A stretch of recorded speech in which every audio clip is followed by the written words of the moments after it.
शहरात कार्यरत असलेल्या Sispe multipurpose urban Nidhi limited, Infinity Beacon India private limited तसेच संबंधित फायनान्शियल कंपन्यांमार्फत सुमारे 3000 कोटी रुपयांचा मोठा आर्थिक घोटाळा झाल्याचा आरोप करत भाजपचे जिल्हा उपाध्यक्ष मनोज ठोकळ यांनी पोलीस अधीक्षक यांना निवेदन दिले आहे।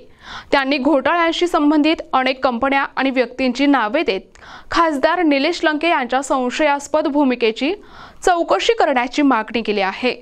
ठोकळ यांनी सादर केलेल्या निवेदनानुसार या कंपन्यांमार्फत सुमारे 1.5 लाख गुंतवणूकदारांकडून प्रचंड रकमेची गुंतवणूक उभी करण्यात आली, तर सुमारे 11,000 एजंट स्थानिक पातळीवरून पैसे गोळा करत होते। त्यांनी म्हटले की या रकमा दुबई मार्गे शेअर मार्केटमध्ये ट्रान्सफर करण्यात आले असून मुख्य सूत्रधार दुबईला पळून गेले आहेत। या प्रकरणात सिस्पे आणि इन्फिनिटीसह 15 ते 20 कंपन्यांचा सहभाग असून त्यांचा संबंध काही राजकीय नेत्यांशी असल्याचा ठोकळ यांचा आरोप आहे। निवेदनात त्यांनी असा दावा केलाय की खासदार निलेश लंके यांनी स्वतः सुपा या ठिकाणी इन्फिनिटी बेकॉनच्या कार्यालयाच्या उद्घाटनावेळी या संस्थेतील गुंतवणुकीबद्दल विश्वास व्यक्त केला होता। तसेच त्यांच्या काही नातेवाईक आणि सहकाऱ्यांचा या कंपन्यांशी संबंध असल्याचेही त्यांनी म्हटले आहे।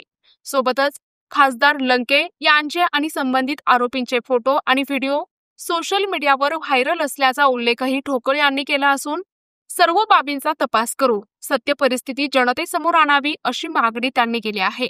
मनोज ठोकळ यांनी सांगितले की गुंतवणूकदारांची फसवणूक झाल्यानंतर आरोपी देशाबाहेर गेले असून काही पुरावे सोशल मीडियावरून हटवले जात आहेत, तरी तात्काळ कारवाई करून गुन्ह्याचा तपास राज्यस्तरावर करावा अशी मागणी त्यांनी केली आहे।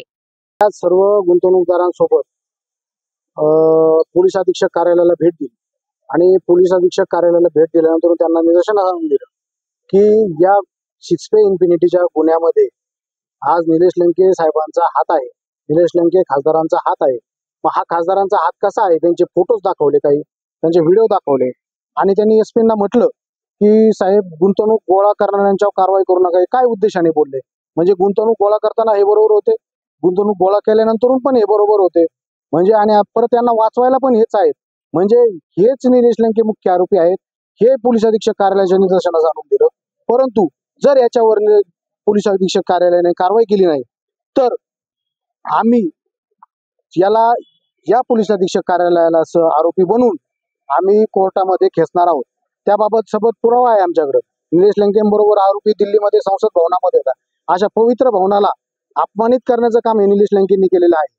तसेच निलेश लंके त्यांच्या भाषणामध्ये म्हणतात सिस्पी इन्फिनिटीमध्ये वर्ग झालेली आहे, म्हणजे मर्ज झालेली आहे। मर्ज झाले म्हणजे डॉक्युमेंटेशन ट्रान्सफर होणे, परंतु कोणत्याही प्रकारचं डॉक्युमेंटेशन तिला ट्रान्सफर झालेलं नाही। ही सिस्पे ही इन्फिनिटीमध्ये ट्रान्सफर झालेली नाही। आरबीआयचे जसे निर्बंध पडत गेले तशी गुंतवणूक वळवत गेले आणि ही गुंतवणूक वळवण्याचं काम हे निलेश लंके साहेबांनी केलेलं आहे। या 3000 कोटीची जबाबदारी या खासदाराने घ्यावी अशी आमच्या गुंतवणूकदारांची विनंती आहे। मी अनुराधा बबन गुन्हे, राहणार नगर, सारसनगर। आम्ही पण याच्यामध्ये पैसे गुंतवलेले आहेत आणि सगळ्यांनीच याच्यामध्ये पैसे गुंतवलेले आहेत आणि माझं खासदार निलेश लंके साहेबांना एवढंच सांगणं आहे की आमचे सगळे कष्टाचे पैसे आहेत। तुम्ही जे त्या इन्फिनिटीच्या स्टेजवर जाऊन जे तुम्ही सांगितलं लोकांना तर तुम्ही याच्यामध्ये पैसे गुंतवा, हे पूर्ण सेफ आहे।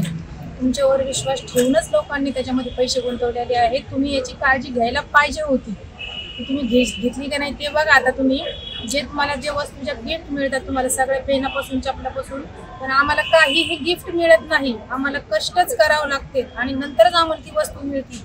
जसं तुम्हाला कार्यकर्त्याकडून गिफ्ट मिळतं, पण आम्हाला गिफ्ट द्यायला कोणी नाही आहे। आम्हालाच कष्ट करायचे आणि ते आम्हालाच म्हणजे पैसे खर्च करून घ्यायचे। त्याच्यामुळे आमचे जे काही पैसे आहेत ते आम्हाला मिळाले पाहिजे आणि तुम्ही जे सेफ म्हणलात तुमच्या याच्यामध्ये ते किती सेफ आहे ते तुम्ही आम्हाला दाखवा आता आणि आमचे पैसे मिळवण्यासाठी मदत करा तुम्ही। प्रतिनिधी मुकुंद भट, NTV न्यूज मराठी, अहिल्यानगर।